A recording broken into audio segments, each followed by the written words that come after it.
You're now watching The Walk Daily. Today in news, ex-governor of Adelante, California, Richard Kerr, was recently indicted, and now he's actually been convicted. He's being sent to prison for, I think, 14 months. And the reason why he's going to jail is he was accepting bribes from want-to-be cannabis companies who are saying, hey, Richard Kerr, here's $10,000.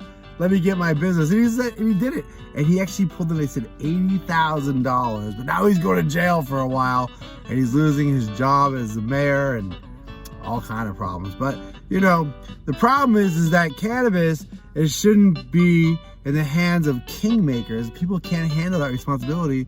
Everybody should just be growing their own cannabis.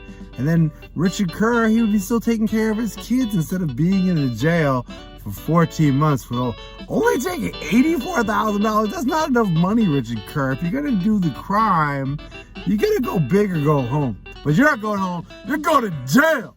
Also in news, New York City is very excited. They're gonna start their big farmers market cannabis program. They're having a hard time getting their cannabis off the ground. In fact, they have, I think, a half dozen or a dozen or so legal dispensaries competing with like 100 million illegal dispensaries in New York City anyway, probably all over the whole state. Also, the big problem is right now there's a group of veterans who are suing New York City. The group is suing New York City, saying that it's not fair that you're allowing only people who have previous marijuana convictions to open up dispensaries. The veterans were actually part of that conversation early on, and a big part of the move towards getting the legalization to happen was you were telling people, we're going to make sure veterans as well as equity people get cannabis businesses. What the veterans are saying, the veterans are being overlooked. They don't have anybody who's got a dispensary out of that population. Also in news, New England is selling a lot of weed in July.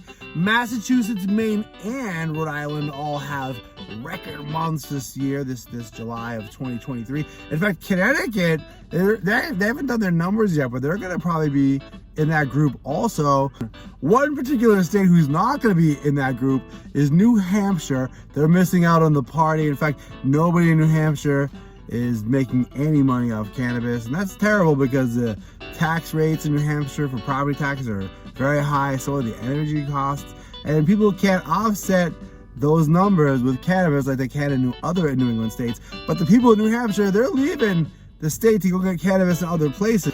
So it's actually quite disrespectful to people in New Hampshire who would like to have cannabis businesses, who aren't going to be able to operate their Delta 8 and Delta 10 businesses more than likely when that gets changed under federal hemp law of 2023. More than likely, it's going to differentiate hemp that gets you high from hemp that doesn't get you high. And the industrial hemp is only going to cover hempcrete and hemp-based wood material and fabrics, whereas the CBD stuff, the Delta 8 and the Delta 10, is more than likely going to be handled by medical marijuana or recreational cannabis facilities. Thanks for watching The Walk Daily.